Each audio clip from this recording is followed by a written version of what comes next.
계속해서 아브라함 말씀 전하고 있는데 언제까지 아브라함 말씀 전할 것인가 궁금해하시는 분들이 있어서 미리 말씀드리면, 제가 교회 3월 첫 번째 주에 부임할 때 곧 있으면 부활절이다 생각이 들었거든요.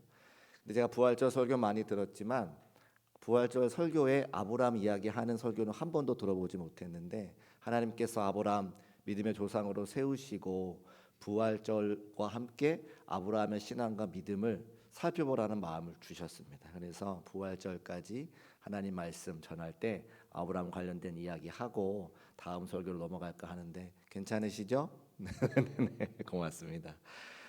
기근의 땅을 피해서 풍요로워 보이던 애굽으로 피난 갔던 아브라함, 그곳에서 처절한 실패를 경험했습니다. 그래서 누구도 의지할 수 없을 때 여호와 하나님께서 그 삶의 주인 되셔서 도와주시고 가나안 땅으로 돌아오게 하셨습니다.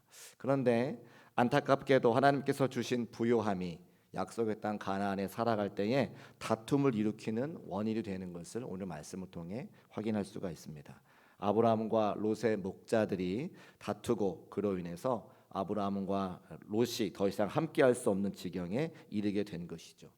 오늘 본문의 말씀을 가만히 읽어보면서 또 묵상하면서 약속의 땅을 떠나서 자신들이 원래 있던 실패의 자리로 돌아온 아브라함과 롯이 그 다음에 어떤 삶의 궤적을 이루었는지가 굉장히 차이가 나더라고 하는 겁니다. 애굽에 동행해서 똑같은 경험을 했고 똑같은 어려움을 겪었지만 돌아와서는 전혀 다른 삶의 자리의 모습을 걸어가는 그들의 모습을 통해서 우리는 과연 누구의 삶을 따라가야 될 것인가, 그리고 누구를 바라봐야 되는가, 오늘 이 아침에 생각해보는 복된 시간 되시기를 주의 이름으로 축복합니다. 먼저 13장 1절 말씀 화면에 올려주시고 같이 한번 읽어보겠습니다. 함께 읽습니다. 시작. 아브라함이 애굽에서 그와 그의 아내와 모든 소유와 롯과 함께 네겝으로 올라가니. 아멘. 네겝이라고 하는 지역으로 올라갔다, 이런 얘기 성경에서 정언하고 있잖아요. 지난주에 애굽으로 내려갔다라고 하는 표현을 우리가 다 보았습니다. 내려간다라고 하는 것은 아브라함의 신앙과 믿음이 내려갔다. 우리가 코로나 때 우리의 신앙과 믿음이 내려간 것처럼 아브라함도 애굽으로 내려갈 때에 그의 신앙과 믿음이 내려갔다 말씀을 드렸는데, 오늘 성경에 보니까 네겝으로 올라왔다는 표현을 쓰고 있습니다. 그러니까 실패의 땅에서, 그 애굽에서 하나님이 인도하시는 걸 경험한 그 아브라함과 그 가족들이 네겝으로 올라오며 그들의 신앙과 믿음이 회복되어졌다는 거예요. 하나님의 은혜로 하나님이 내 삶의 주인이시구나라고 하는 것을 회복한 모습을 확인할 수가 있습니다. 네겝이라고 하는 지역은 이스라엘의 제도가 이렇게 길게 있으면 맨 위쪽 최남단을 네겝이라고 이야기합니다. 그곳은 이미 12장 9절 말씀에 애굽 땅을 떠나기 전에 아브라함과 그의 가족들이 머물렀던 지역이 네겝입니다. 그러니까 애굽에 피난 갔다가 다시 돌아와서 원래 살던 지역에 정착했다는 거예요. 우리가 미국으로 이민을 간다고 생각해 보면 미국에서 이민 생활 마치고 돌아왔을 때 여러분 어디로 오시겠습니까? 맨 먼저 중곡동이 생각이 나는 것처럼 아브라함도 애굽으로 갔다가 그가 먼저 살았던 네겝 지역으로 돌아왔다는 것이죠. 그런데 거기에 머물러 있지 않고 다른 지역으로 이사를 갔다라고 3절과 4절에 기록하고 있어요. 화면에 3절과 4절 말씀 올려주시고 같이 한번 읽어보겠습니다. 시작. 그가 네겝에서부터 길을 떠나 베델에 이르며 베델과 아이 사이 곧 전에 장막 쳤던 곳에 이르니 그가 처음으로 제단을 쌓은 곳이라. 그가 거기서 여호와의 이름을 불렀더라. 아멘. 자, 정리하면 이렇습니다. 가나안 땅에 살다가 네겝입니다. 그가 기근을 만나서 애굽으로 도망갔습니다. 애굽에서 처절한 삶의 실패를 경험하고 하나님께서 주권자가 되어 주셔서 아브라함과 그의 가족들을 건져 주셨습니다. 그리고 돌아와서 우리가 중곡동을 사랑하는 것처럼 네겝 지역에 돌아왔는데 거기 정착해 있는 것이 아니라 다른 지역으로 옮겨갔는데 그 다른 지역이 어디냐? 베델과 아이 사이. 성경 기록에 보니까 전에 장막 쳤던 곳이고 처음으로 여호와 하나님 앞에 제단을 쌓았던 곳이다라고 성경이 우리에게 증언하고 있죠. 그러면 아브라함이 그렇게 네겝에 살지 않고 처음에 장막 쳤던 베델과 아이 사이로 갔던 이유는 무엇인가? 또 18절 말씀에 보면 아브라함이 동일한 행동의 패턴을 보이는데 18절 말씀 제가 한번 읽어보겠습니다. 이에 아브라함이 장막을 옮겨 헤브론에 있는 마므레 상수리 숲불에 이르러 거주하며 거기서 여호와를 위하여 제단을 쌓았더라. 아멘. 반복되는 말이 있죠.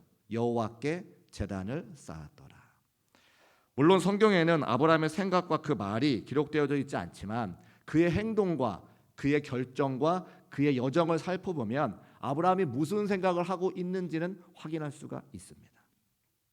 실패의 땅 애굽에서 하나님께서 그와 그의 가족들을 건져 주셨습니다. 그러면 자기의 삶의 근거지 네겝으로 돌아와서 이제 내가 무엇 때문에 실패했는지를 돌아보고 앞으로 나는 어떻게 살아가야 되는지, 나는 누구를 붙잡아야 되는지, 나는 어디를 바라봐야 되는지 그것을 하나님께 묻고 확인하고 주의 말씀을 듣기 위해서 맨 처음 여호와께 제단을 쌓았던 그 자리로 돌아갔다고 하는 겁니다. 상수리 나무에 이르러서 하나님을 만나 예배했고 베델과 아이 사이로 가서 거기서도 예배했고 네겝으로 갔다가 애굽에 피난 내려갔지만 실패를 경험하고 돌아온 회복의 자리에서 다시금 내가 처음 만난 그 하나님을 예배했던 자리 그곳에 가서 하나님 앞에 예배하고 하나님의 말씀을 듣고 하나님께 기도하여 하나님의 인도하심을 구하는 아브라함의 행동과 그 마음을 성경을 통해 확인할 수가 있다는 것이죠. 우리의 삶은 어떻습니까? 우리의 삶도 내가 원하지는 않지만 기근과 같은 실패를 경험할 때가 참으로 많이 있습니다. 그럴 때 우리는 맨 먼저 사람을 의지합니다. 그 다음에 물질을 의지하고 내가 갖고 있는 권세, 권력, 건강을 의지합니다. 그러나 오늘 아브라함이 우리에게 증거하고 있는 것은 하나님께로 돌아가라. 같이 한번 따라할까요? 하나님께 돌아갑시다. 실패의 자리에서 나를 인도하시는 그 하나님이 어디 계신지를 살펴보고 기도의 자리, 예배의 자리, 하나님의 성전에 함께 모여 주님을 예배하는 것이 아브라함의 삶의 모습이었다고 하는 거예요.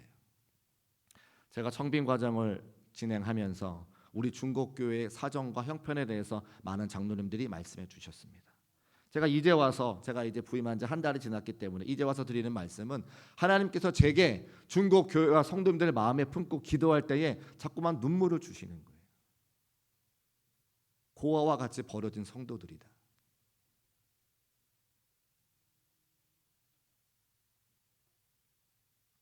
제가 이 강단에 설 때마다 새벽에 무릎 꿇을 때마다 하나님의 그 음성이 자꾸만 생각이 나.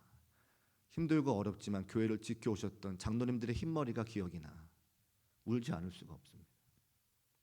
그러나 그럴 때마다 하나님께서 우리가 어디로 돌아가야 되는지 분명히 말씀해주고 계시죠. 어디로 돌아가시겠습니까? 십자가로 돌아가시고 여러분이 하나님 만났던 그 자리로 돌아가셔서 우리를 향해 소망의 말씀과 위로의 하심으로 인도하심을 보여주시는 그 하나님 앞에 돌아가는 것이 아브라함을 통해 우리에게 주시는 하나님의 말씀인 것을 기억하시기를 주의 이름으로 축복합니다. 하나님은 소망의 하나님이십니다. 힘들고 어렵지만 우리의 삶의 자리에 늘 우리와 동행하셔서 우리를 영원한 천국으로 인도하시고 우리를 소망의 자리로 이끄시는 바로 그분이 우리 하나님인 것을 기억하고 그 소망의 자리에 함께 나와 주님 앞에 감사와 찬송과 영광을 올려드리는 중국교회 모든 성도의 삶이 되시기를 주의 이름으로 축복합니다. 비록 실패해도 넘어지지 않는 이유를 시편 기자가 37편에 기록하고 있습니다. 시편 37편 24절 말씀이 우리 모두에게 소망의 말씀이 되시기를 마음에 바라면서 함께 읽어보겠습니다. 시작. 그는 넘어지나 아주 엎드러지지 아니함은 여호와께서 그의 손으로 붙드심이로다. 아멘.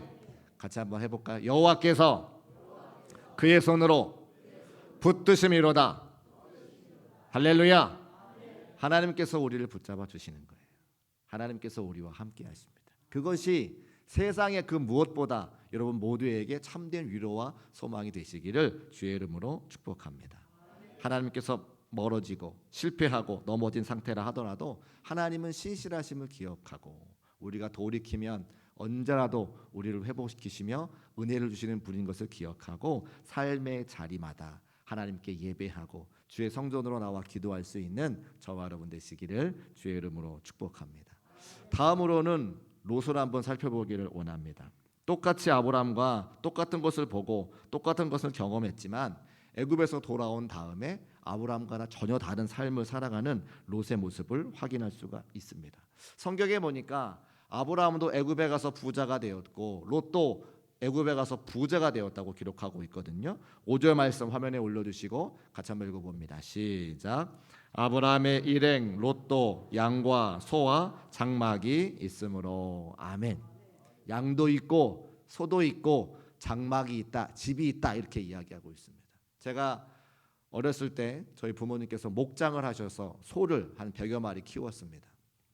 지금은 소값이 얼마나 하는지 모르겠는데 당시에는 한 마리 한 200만 원 정도 했던 것 같아요. 대학교 한 학기 등록금이 200만 원 정도 했던 정도 그런 시절입니다. 그러니까 제가 앞으로 대학교에 가면 아마 부모님께서 그 소 한 마리 팔아서 대학 학자금 대시려는 생각을 하지 않았을까 생각을 하죠. 그 옛날 아브라함이 살던 시대에, 롯이 살던 시대에 소와 양이 얼마나 비쌌겠습니까? 그런데 성경에 보니까 양도 있고 소도 있고 장막, 집도 있다, 이렇게 이야기하는 겁니다. 그러니까 하나님의 은혜인 거죠. 그들이 배고파서 먹을 게 없어서 기근 때문에 애굽으로 쫓겨갔는데 그곳에 하나님께서 복의 복을 주셔서 롯과 아브라함이 큰 부자가 되었다고 말씀하고 있어요. 부자 되고 싶으십니까? 저만 그런가 보네요. 저는 부자가 되고 싶은 목사인데 저만 그러네요. 부자 되고 싶으십니까? 누가 부자를 만들어 주시는가? 하나님께서 우리를 부자로 만들어 주시죠. 하나님께서 우리에게 복을 주셔야 우리가 부자가 되는 겁니다. 저는 이 믿음이 있으시기를 주의 이름으로 축복합니다. 돈이 많은 게 잘못하는 게 아니죠. 부자가 되는 게 잘못하는 게 아닙니다. 그것을 잘못 쓰기 때문에 잘못되는 거지. 저는 우리 사랑하는 중국교회 모든 성도님들이 삶의 자리가 나아지고 형편이 좋아지고 부자가 되기를 날마다 기도하고 있는데 여러분 왜 아니라고 말씀하세요?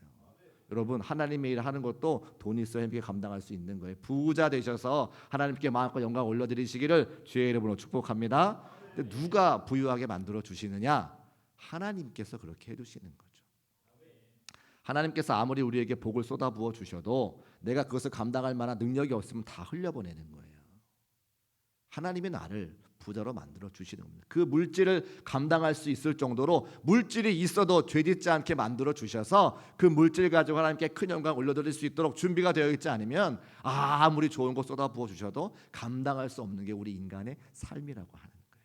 그래서 하나님께서 주시는 은혜와 축복 또 부유함이 가득한 우리 중국교회 성도가 되시기를 주의 이름으로 축복합니다. 그런데 롯은 그렇게 하지 않았다는 거죠. 그렇게 거부를 만들어 주셨는데 그의 행동이 어땠는가? 롯은 재물의 시험에 단단히 빠져 있었습니다. 부자가 되어서 삼촌과 같이 있기가 어렵다고 성경이 기록하고 있죠. 아브라함이 롯에게 땅의 선택권을 먼저 주게 됩니다. 그런데 아브라함은 집안의 어른이었기 때문에 이것은 아브라함이 양보한 거죠. 아브라함이 배려한 겁니다. 아브라함이 롯을 그만큼 사랑한 것입니다. 그런데 반대로 롯은 아브라함에게 양보하지 않았어요. 세상의 풍요가 눈에 들어왔기 때문입니다. 한껏 눈을 들어서 세상을 바라보고 한껏 눈을 들어서 세상의 풍요를 바라봤다고 하는 겁니다. 요단 계곡이 보이기 시작했고 물이 풍부한 땅이 보이기 시작했고 그 물이 풍부한 땅에서 더 많은 소와 더 많은 양을 키우기 원하는 그 롯의 마음을 성경을 통해 확인할 수 있는 것이죠. 그 마음이 창세기 13장 10절 말씀에 기록이 되어져 있는데 우리 말씀을 통해서 롯의 마음을 한번 확인해 보겠습니다. 10절 말씀 다 같이 한번 읽어보겠습니다. 함께 읽습니다. 시작. 이에 롯이 눈을 들어 요단 지역을 바라본즉 소알까지 온 땅에 물이 넉넉하니 여호와께서 소돔과 고모라를 멸하시기 전이었으므로 여호와의 동산 같고 애굽 땅과 같았더라. 아멘. 이에 롯이 눈을 들어 어디를 바라봤다고요? 요단 지역을 바라봤다 기록하고 있죠. 아브라함은 눈을 들어 그가 제사하는 자리, 예배드리는 자리, 제단 쌓았던 자리에 가서 하나님을 바라봤는데 지금 롯은 눈을 들어 요단 지역을 바라보고 그 땅을 뭐라고 이야기합니까? 애굽 땅과 같았더라. 지금 애굽에서 피난 나왔는데 애굽에서 죽을 뻔하다가 하나님이 건져 주셔서 겨우 살았는데 요단을 바라보면서 애굽과 같다고 이야기를 하는 거예요. 죄악의 구렁텅이에서 죄를 묻혀 살아서 겨우 하나님 건져 주셨는데 다시 죄악의 구렁텅이로 들어가기 원하는 이 롯의 모습을 볼 수가 있습니다. 더군다나 13절 말씀에 성경이 이렇게 기록하고 있습니다. 소돔 사람은 여호와 앞에 악하여 큰 죄인이었더라. 물질의 눈이 어두우니까 하나님을 바라보지 못하니까 그 소돔 사람들이 큰 죄임에도 불구하고 그것이 보이지 아니하고 그저 소와 양을 잘 키워서 더 거부가 되기를 원하는 롯의 마음을 우리가 읽을 수 있다는 거죠. 10절 말씀에 더 놀라운 구절이 있습니다. 10절 말씀 중간에 보니까 여호와께서 소돔과 고모라를 멸하시기 전이었으므로, 소설을 읽을 때에 앞으로 벌어질 일을 미리 이야기하는 것을 복선이라고 이야기합니다. 성경에도 복선이 있는 거예요. 앞으로 하나님께서 소돔과 고모라를 멸하시겠다. 소돔 사람이 악함으로 그들을 멸하시겠다고 우리에게 미리 알려주시는 거죠. 아브라함은 그것을 보았는데 롯은 그것을 보지 못하고 물질의 풍요에만 빠져서 요단 지역을 선택하는 롯의 모습을 보게 되어집니다. 영적인 시선이 죽어 있는 롯을 확인할 수 있는 것이죠. 세상과 사단의 방식이 바로 이렇습니다. 세상은 우리에게 성공을 주겠다고 이야기하고 물질의 풍요를 주겠다고 이야기합니다. 그러나 세상의 방법을 따르면 우리가 얻는 것은 심판이고, 사단의 목소리에 따라가면 우리의 종착지는 천국이 아니라 지옥일 수밖에 없다는 것입니다. 보이는 것에 주목하지 말고 하나님의 시선이 머무는 곳, 하나님이 계신 곳을 주목할 수 있는 중국교회 모든 성도가 되시기를 주의 이름으로 축복합니다. 여러분, 무엇을 바라보십니까? 세상은 자꾸만 우리가 세상을 바라보기를 원합니다. 세상이 우리에게 좋다고 이야기하는 것들만 바라보기를 원합니다. 물론 세상을 살아가며 그 모든 것들이 필요하죠.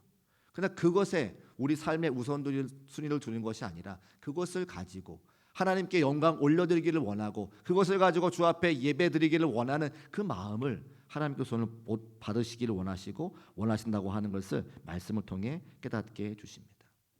그렇게 아브라함의 모습과 롯의 모습을 살펴보았습니다. 이제는 하나님께서 그 두 사람을 어떻게 평가하시는지가 제일 중요합니다.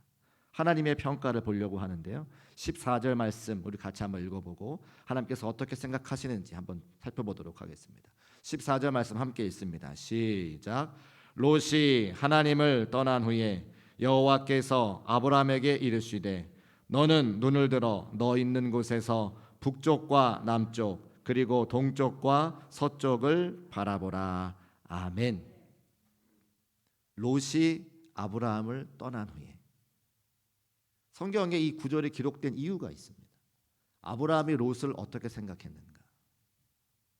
창세기 12장 1절, 2절, 3절 말씀에 하나님께서 약속을 주실 때에 세 가지 약속을 주는데 그 중에 하나가 지금 사레가 임신하지 못하는 너희 가정에 내가 나라와 같은 큰 후손을 주겠다고 약속하십니다. 기억하시죠?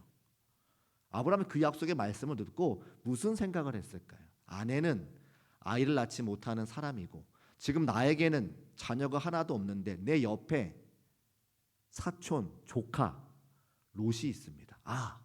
하나님께서 약속으로 내게 롯을 주셨나 보구나. 나의 후손으로, 나의 기업으로 롯을 주셨나 보구나 생각하던 바로 그때입니다. 그래서 이후에 14장에 가보면 그 원주민들과 전쟁이 일어났을 때 처음에 아브라함이 그 전쟁에 요동도 하지 않습니다. 그런데 롯이 잡혀갔다는 소식을 듣고 친히 그 전쟁에 참전하게 되죠. 롯이 아들같이 여겨졌기 때문입니다. 또 지금도 14절 말씀에 롯이 아브라함을 떠났을 때에 내가 아들처럼 생각했던 바로 그가 나와 함께 같이 있지 않고 떠나갔을 때에 아브라함의 상실감은 마치 자녀를 먼저 하나님 품에 돌려보낸 부모의 마음과 같다는 거예요. 그런 상실감이 있을 때 하나님께서 아브라함을 찾아오셔서 하시는 말씀이 14절의 말씀입니다. 너는 눈을 들어 너 있는 곳에서 북쪽과 남쪽 그리고 동쪽과 서쪽을 바라보라. 아멘. 본토 친척 아버지의 집을 떠나 하나님께서 지시할 그 땅으로 가라고 명령하셔서 아브라함은 본토를 떠났지만 아버지와 친척은 데리고 갑니다. 그의 아버지 데라를 데리고 가고요. 그의 자녀와 같았던 롯도 데리고 갑니다. 그런데 하나님의 약속의 말씀은 본토와 친척과 아버지를 떠나라. 아버지는 떠나보냈고요. 롯이 남아있는 거죠. 하나님이 그 롯마저 떠나보내시기를 원하시고 하나님의 말씀대로 하나님께서 그 삶을 지키시고 인도해 주셔서 롯이 떠나가게 되었습니다. 그런데 하나님의 그 기쁘신 뜻과 섭리를 알지 못하는 아브라함은 마음이 상한 거예요. 마음 한구석이 허전한 거예요. 근데 그때 하나님께서 아브라함에게 찾아오셔서 약속의 말씀을 다시 전해 주시는 거죠. 너는 눈을 들어 너 있는 곳에서 북쪽과 남쪽 그리고 동쪽과 서쪽을 바라보라. 내가 너에게 땅을 주겠다고 약속하지 않았니? 그 땅에서 수많은 사람들이 너의 후손으로 태어나서 롯이 아니라 우리는 이미 성경을 다 읽었기 때문에 그 뒤에 이삭이 올 것을 알고 있습니다. 그 이삭을 통해서 수많은 후손들을 너에게 줄 것이야라고 말씀하시는 하나님. 그리고 그 약속의 말씀대로 지키시고 역사하셔서 이스라엘의 수많은 사람들의 믿음의 조상으로 만드시는 아버지 하나님. 아브라함에게 나타나신 아버지 하나님께서는 말할 수 없는 복을 선포하시죠. 낙심하고 있는, 절망하고 있는 마음 한구석이 헛헛한 그 아브라함에게 당신의 말씀을 통해서 다시 한번 위로를 주시고 소망을 주시는 겁니다. 이제 아브라함이 또 어떻게 하는지를 봐야 되는데 그 약속의 말씀을 듣고 아브라함이 어떻게 했느냐. 우리 18절 말씀 화면에 올려주시고 같이 한번 읽어보겠습니다. 시작. 이에 아브라함이 장막을 옮겨 헤브론에 있는 마므레 상수리 숲에 거주하며 거기서 여호와를 위하여 제단을 쌓았더라. 아멘. 하나님의 약속의 말씀이 임하니 헛헛한 그 마음에 허전한 그 마음에 다시 한번 소망을 갖고 제단을 쌓고 하나님께 영광 올려드리는 아브라함의 모습을 확인할 수가 있습니다. 똑같은 것을 경험해도 하나님을 찾는 사람이 있고 세상을 찾는 사람이 있습니다. 아브라함이 그랬고 롯이 그랬습니다. 하나님을 말씀을 따라가다가 삶의 자리에서 마음이 헛헛하고 내 마음대로 되지 않아 내 생각대로 되지 않아 힘들고 어려울 때가 있습니다. 근데 그때도 하나님께서는 우리에게 찾아와 주시고 당신의 말씀을 통해서 위로하여 주시며 소망을 주시며 다시 일어날 수 있는 힘을 주시더라고 하는 거예요. 우리의 삶의 자리에 여러 가지 내 마음대로 되지 않아서 힘들고 어려울 때에 오늘 이 아브라함의 모습을 기억할 수 있는 저와 여러분 되시기를 주의 이름으로 축복합니다. 우리가 무엇을 보고 살지 어떤 것에 관심을 갖고 살아가야 될지 말씀을 통해 오늘도 깨닫게 해주셨습니다.